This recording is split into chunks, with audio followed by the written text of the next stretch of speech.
Hey everyone, it's Justin Krieg from Historic Columbus with another episode of Tuesdays with Justin. Today, as you can tell from the scenery behind me, I'm not in Columbus, but I'm in Seward, Alaska on vacation with my family for a few days and wanted to bring you all a little military history. For the month of July, our email spotlights as well as our Tuesday videos are going to focus in on some of our military past and history and some interesting stories about some of the interesting places and people across our country. We'll mostly focus on Columbus, but today I'm going to focus on Seward, Alaska. Many of you may not realize, but Seward played a major role in preparation for World War II.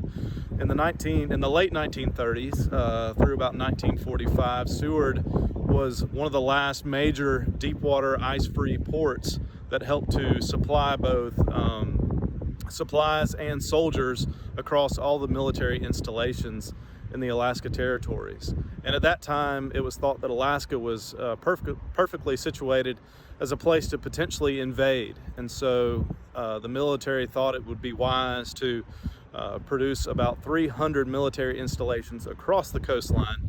And Seward was one of the main areas that helped provide supplies to all those installations over the course of World War II.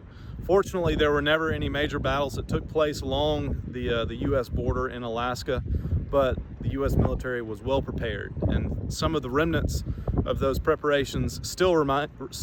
Some of the Quonset huts, as well as forts and things like that, still exist, and many of them have been turned into historic sites and or different types of unique lodging. Some of the Quonset huts are now Airbnbs and small cabins and rental properties for some of the locals.